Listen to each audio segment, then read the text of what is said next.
দাঁড়িপাল্লাতে vote দেওয়ার কথা বলে সেখান থেকে সুস্থ হয়ে বাড়িতে ফিরে আসবেন বিএনপি নেতা কর্মীদের কাছ থেকে, আমার তো সেটা মনে হয় না।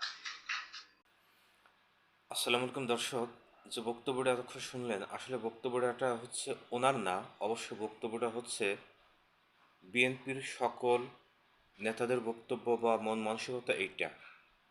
কারণ যদি এইটা না হইতো, অবশ্য তার বিরুদ্ধে দলীয়ভাবে একটা অ্যাকশন হইতো বা রাষ্ট্রীয়ভাবে একটা অ্যাকশন হইতো। কোনো অ্যাকশন হয় নাই, তার পরিপ্রেক্ষিতে বোঝা যায় যে তাদের মন মানসিকতা অবশ্য সামনে এইটা করবে এবং এইটা চিন্তাভাবনা হয়েছে, সেই জন্য সে বক্তব্যটা দিয়েছে। এবং এটা তাদেরকে বুঝতে হবে বা ভাবতে হবে যে জামাত ইসলাম কিছু বলছে না, দাড়িপাল্লা নিয়ে যে কথাগুলো তারা বলে যাচ্ছে, জামাত ইসলাম নিয়ে যে কথাগুলো বলছে, এটা হয়তো জামাত ইসলাম কিছু বলছে না। সময় যখন হবে তখন এর কি অ্যান্সার তারা দিয়ে দিবে, এটা মাথায় রাখতে হবে।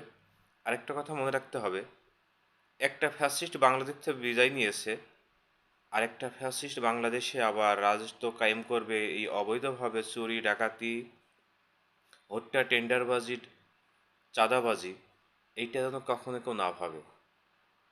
আজকের মতো সংক্ষেপে একটা কথা বললাম, একটু ভালো করে বুঝে নিন এবং মাথায় রেখেন, এত সহজভাবে কোনো কিছু সম্ভব হবে না, এটাই মাথায় রেখেন।